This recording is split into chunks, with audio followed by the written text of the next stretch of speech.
बिस्मिल्लाहिर्रहमानिर्रहीम। अस्सलाम वालेकुम। मेरा नाम है नवीद शेख। आप देख रहे हैं सुपर टीम यूट्यूब चैनल। नूर मुकद्दम केस के हवाले से एक लेटेस्ट अपडेट जो है आज मौसूल हुई है वो ये है कि रात को पुलिस ने छापा मारा और थेरेपी वर्क्स के 6 लोगों को उठा लिया। अब ये इन 6 लोगों में कौन था? एक तो वही अमजद जो था जिसको स्टैबिंग की थी, जो जाहिर जाफ़र है उसने, फिर 2 डॉक्टर्स हैं थेरेपी वर्क्स वालों के, इनके मालिक हैं, और दीगर जो लोग 5 लोग जो गए थे रेस्क्यू करने के लिए जाहिर जाफ़र को, वो शामिल हैं। अब ये क्यों गिरफ्तार किए गए, ये बड़ा अहम सवाल है। इस हवाले से मैं आपको बताता चलूँ कि पहली जो सबसे अहम चीज़ है वो तो अमजद के हवाले से है। जो अमजद था वो ज़ख्मी हो गया। आप देखें उसका ना कोई मेडिकल लीगल होता है, ना कोई वो इक़दाम कत्ल के हवाले से जाहिर जाफ़र पर कोई पर्चा कटवाया जाता है। तो इससे साबित होता है कि ना थेरेपी वर्क्स वाले पुलिस को कॉल करते हैं। एक चीज़ साबित हो जाती है इससे, अगर आप गौर करें कि ये 7 मुलव्विस थे और ये चीज़ और ये नेक्सस जो है अब बिल्कुल अयां हो चुका है। दूसरा, पुलिस को जो खून के वहाँ से नमूने मिले, पुलिस को इस हवाले से शक है कि जो जाहिर जाफ़र ने जब कत्ल किया तो उस वक्त शायद कोई और भी वहाँ पर मौजूद था। इसीलिए जो डीएनए रिपोर्ट है उसको बड़ा डिसेसिव करार दिया जा रहा है कि जब वो आएगी तो मज़ीद नए इंकशाफात सामने आएंगे इस हवाले से। और इसी सिलसिले की कड़ी के अंदर जो जाहिर जाफ़र का माली था उसको गुज़िश्ता 2 रोज़ पहले जो है वो गिरफ़्तार किया गया था। हालांकि उससे पहले भी पूछगिछ होती रही थी और वो मानसेरे भी चला गया था, मगर इस शक की बुनियाद पर पुलिस ने उसको उठा लिया। इस वक्त सूरत हाल ये है कि जाहिर जाफ़र और नूर मुकद्दम केस के अंदर जो है तकरीबन 12 लोगों को पुलिस ने धरा हुआ है, इनसे तफ्तीश जारी है। अब ये जो 6 लोग कल पुलिस ने पकड़े हैं, इनको एक रोज़ का आज जो है जुडिशल रिमांड पर लिया गया। कल अदालत में मेरे ख्याल से दोबारा पेश किया जाएगा और फिर उसके बाद जुडिशल रिमांड पर इनको जेल भेज दिया जाएगा। तो ये अब तक की सूरत हाल है इस केस के हवाले से।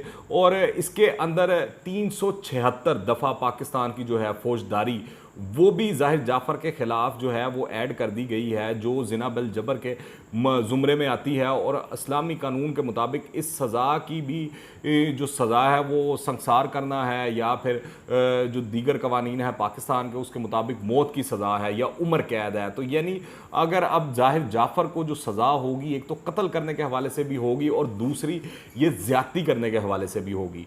तो ये बड़ा अहम है। इस वक्त जो जाहिर जाफ़र के वालिदैन हैं उनकी बड़ी शदीद ख्वाहिश है कि किसी तरह उनकी आपस में जेल में मुलाकात हो, बातचीत हो। पर जिस तरह के होता है अमूमन इस तरह के केसेस के अंदर, जो इतना हाई प्रोफाइल केस हो गया, मुमकिन नहीं है कि इनकी आपस में मुलाकात हो सके। इनको अलग-अलग बैरक्स में रखा हुआ गया है, कंपाउंड्स में रखा गया है। और इस वक्त अभी तक जितने भी ये करैक्टर्स हैं इस हवाले से, जाहिर जाफ़र केस के हवाले से, पुलिस का ये मानना है कि वो तमाम के तमाम गिरफ्तार हो चुके हैं।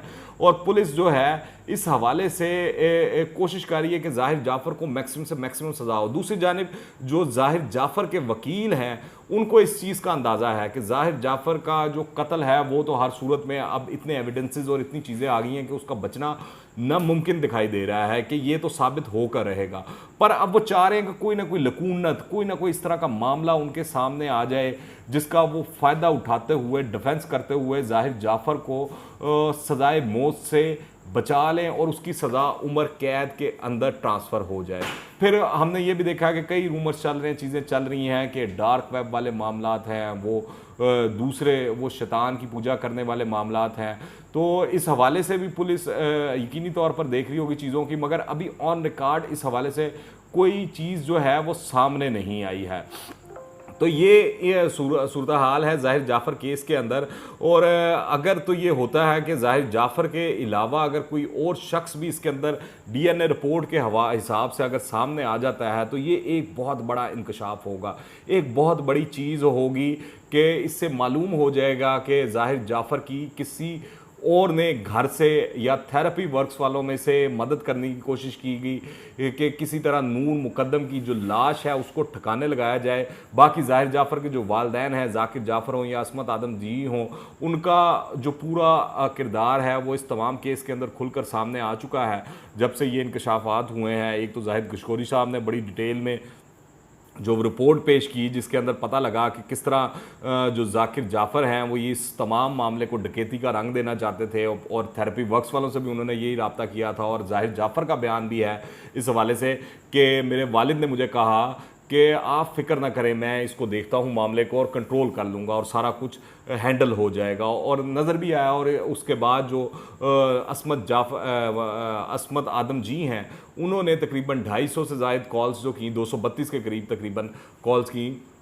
तो वो जो कॉल्स की गई उससे भी अंदाज़ा होता है कि ये अपने बेटे का पूरा पूरा साथ दे रहे थे। इनको मालूम था कि पहले कत्ल होने वाला है, और जब कत्ल हो गया तो उसके बाद पूरी इन्होंने कोशिश की कि किस तरह एविडेंसेस को मिटा दिया जाए, किस तरह अपने बेटे को बचाया जाए। और इसके अलावा जो माली है, माली का जो बयान आया है वो भी बड़ा अहम है। जब माली को अदालत में पेश किया गया, उसका भी इस हवाले से बयान था कि जो ज़ाहिर जाफ़र जब ये तमाम इंतहाई इक़दाम कर रहा था, नूर मुकद्दम का सर तन से जुदा कर रहा था, तो हमको नीचे आवाज़ें आ रही थी, हमको पता लग रहा था कि ऊपर कोई इस तरह का काम हो रहा है, कोई कत्ल हो रहा है, किसी के साथ ज़्यादती हो रही है।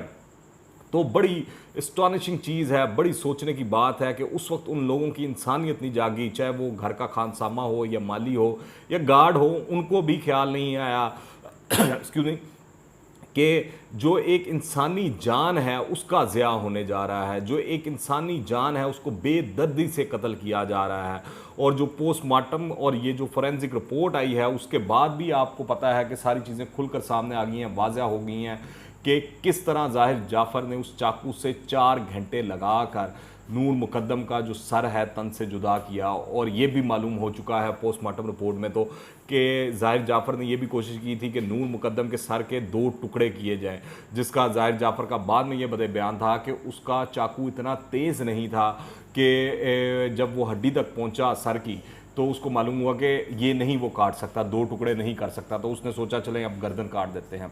तो इससे भी ये चीज़ वाज़ह होती है कि इनकी पूरी प्लानिंग थी कि किसी ना किसी तरह ज़ाहिर जाफ़र को बचाया जाए, जाफ़र को जो है आज़ादी दिलवाई जाए और इस जुर्म से बचा लिया जाए। और एक मासूम जान जो है उसका कत्ल हो गया, और ये सारे जो हैं खड़े तमाशा देखते रहे, जो वो घर के मुलाजिम हो, और जुर्म होने के बावजूद भी इन सारों ने पुलिस को रिपोर्ट नहीं किया, जो कि एक बहुत बड़ा अलमिया है। अब इस हवाले से जो है पुलिस अनकरीब जो है वो चार्जशीट पेश करेगी, और शायद 16 तारीख को आई थिंक असमत आदम जी और जाकिर जाफ़र की अदालत में पेशी है। उस दिन भी मैं आपको आगाह करूँगा इस हवाले से, जो भी मज़ीद पेशरफ्त होगी, नई अपडेट्स होंगी। तो तब तक के लिए अगर आपने अभी तक इस चैनल को सब्सक्राइब नहीं किया तो इस चैनल को सब्सक्राइब करें, बेल आइकन को प्रेस करें ताकि ताज़ा 3 अपडेट्स और नई वीडियोज़ आपको बर वक्त मिलती रहें। अगर ये वीडियो पसंद आए तो लाइक करें और ज़्यादा से ज़्यादा शेयर कीजिएगा। दुआ में याद रखें। अंटिल द नेक्स्ट टाइम, अल्लाह हाफिज़।